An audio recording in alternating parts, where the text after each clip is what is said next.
Bismillahirrahmanirrahim. Assalamu alaikum. Today we are going to discuss quantal dose response relationships. इसमें जो हमारा main focus वो होगा वो ये है कि जो रिलेशनशिप है वो है between the dose of the drug and the proportion of population that responds to it. तो यहाँ हम डोज ऑफ द ड्रग देख रहे हैं और कितने परसेंट या कितने proportion of people are responding to that drug. Now to understand the quantal dose response relationships, first of all we are going to discuss therapeutic index. Is actually therapeutic index. The therapeutic index of a drug is the ratio of the dose that produces toxicity in half of the population to the dose that produces a clinically desired or effective response in half the population. So हमें अभी इसको समझना है. जो therapeutic index है उसकी जो abbreviation है वो है TI, जैसा आप इस फॉर्मूला में देख सकते हैं. एंड जो TD50 है that means the ratio of the dose that produces toxicity in half of the population, और जो ED50 है वो शो करता है क्लिनिकली डिजायर्ड और इफेक्टिव डोज रिस्पॉन्स. तो एक है टॉक्सिक डोज रिस्पॉन्स और दूसरा है टॉक्सिक डोज रिस्पॉन्स. 50 मतलब हाफ ऑफ द पॉपुलेशन में. ये जो थेरेपेटिक इंडेक्स है एक्चुअली ये ड्रग सेफ्टी शो करता है. So now students you can see in this figure, यहाँ पे amount of drug in blood show हो रहा है. जो ब्लू वाला पोर्शन है it is actually the amount या dose of drug that is effective. मतलब हम इतनी डोज में जब ड्रग देते हैं तो 50% ऑफ द पॉपुलेशन में उसकी इफेक्टिवनेस आती है. फॉर एग्जांपल अगर मैंने एंटी हाइपरटेंसिव ड्रग दी, अगर उसने 50% ऑफ द पॉपुलेशन में एटलीस्ट 5 mmHg ब्लड प्रेशर कम किया, तो मैं कहती हूँ कि हाँ ये जो है ये डोज जो है ये इसका ED50 है, या this dose is effective in treating और showing results in 50% of the population. और जो आप देख सकते हैं रेड पोर्शन में शो किया गया है वो है टॉक्सिक. वो डोज जो टॉक्सिक होगी, अगर मैंने एक ऐसी डोज दी सर्टेन पॉपुलेशन को और उसमें 50% ऑफ द पेशेंट जो है उनको टॉक्सिसिटी डेवलप होती है, तो उस डोज को मैं कहती हूँ टॉक्सिक डोज. अब आप देख सकते हैं कि in between the ED50 and TD50 there is the therapeutic index value. ये थेरेपेटिक इंडेक्स वैल्यू जितना वाइड होगा, जितना ज़्यादा होगा, तो इट मीन्स कि हम वो ड्रग अगर लार्जर अमाउंट्स में देंगे तो टॉक्सिसिटी जल्दी डेवलप नहीं होगी.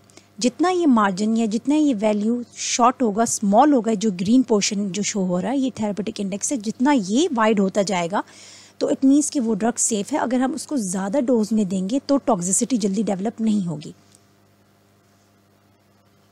But on the other hand अगर ये जो थेरेपेटिक इंडेक्स का जो मार्जिन है या जो वैल्यू है ये कम होगी, तो इट मीन्स कि अगर हमने उसको थोड़ी भी डोज में ज़्यादा दिया तो टॉक्सिसिटी बहुत जल्दी डेवलप होगी.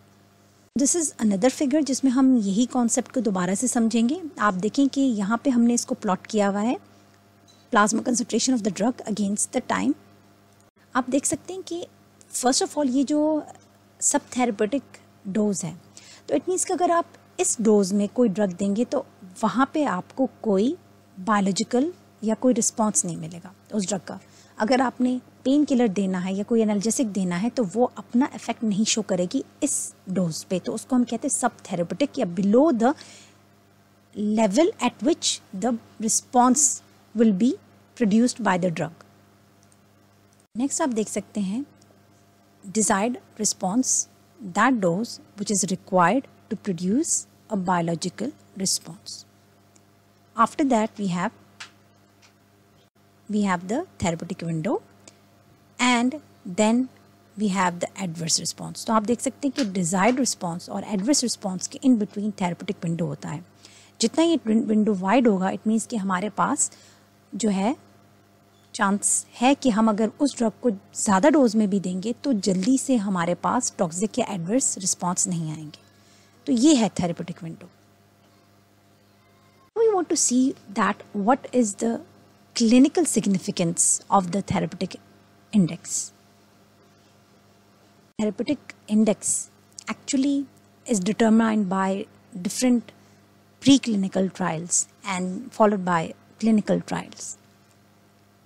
अब हम थोड़ा सा डिस्कस करेंगे टू एस्पेक्ट्स में. You can see in the figure. First of all we are going to discuss about warfarin. Warfarin is actually an anticoagulant drug and it has a small therapeutic index. अच्छा, तो यहाँ पे अगर हम इस figure को देखें तो it is plotted. One side we have percentage of patients and on the other side we have the concentration of drug in the plasma. So if a drug is having a small therapeutic index, तो उसका हम इस graph में इस तरह से समझ सकते हैं कि आप देख सकते हैं कि यहाँ पे एक ग्रीन लाइन है और एक रेड लाइन है. नाउ ये जो ग्रीन लाइन है इट मीन्स कि हमने अभी जो वारफरिन है, ये ड्रग जो स्मॉल TI है इसका, हमने जब उसको कम डोज में दी तो हमें एक डिजायर्ड थेरेप्यूटिक इफेक्ट मिल गया जो कि एक एंटीकोगुलेंट इफेक्ट है.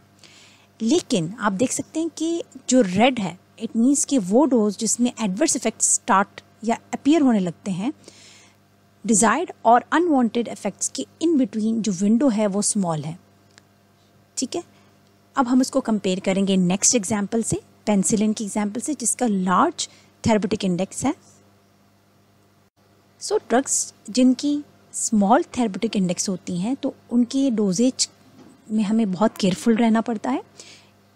जैसे वारफरिन है, अगर हम इसकी डोज ज़रा भी ज़्यादा दे दें तो it can result in haemorrhage. So that's why जिनका स्मॉल थेरेप्यूटिक विंडो होता है those drugs are considered very toxic if given in high doses. में आप देख सकते हैं it is example of penicillin. इसका लार्ज थेरेप्यूटिक इंडेक्स होता है. जैसे आप फिगर में देख सकते हैं कि जो ग्रीन लाइन है और रेड लाइन है इसके इन बिटवीन जो विंडो है वो बहुत ही वाइड है. इट मीन्स कि अगर if you give this drug in excess तब भी जो है आपको बहुत जल्दी एडवर्स इफेक्ट्स नहीं मिल सकते और आपको जो डिज़ायर्ड रिस्पॉन्स है वो भी मिल जाता है and you get safe from the risk of adverse effects at very low doses. तो यहाँ पे जो है हमें दोनों को कंपेयर करके आइडिया होता है कि what is therapeutic index, what is wide and what is narrow. So इसको हम इस तरह से समराइज करेंगे at the end that those drugs that have a low therapeutic index actually they are very critically important because you have to keep in mind about their dosage. अगर हम इनकी doses ज़रा भी ज़्यादा दे दें तो it can really cause alteration in the therapeutic effects as compared to the agents or drugs with a large therapeutic index जहाँ पे risk of adverse effects comparatively कम होता है because उस डोज को अचीव करने के लिए आपको वो ड्रग बहुत लार्जर डोज में देनी पड़ती है.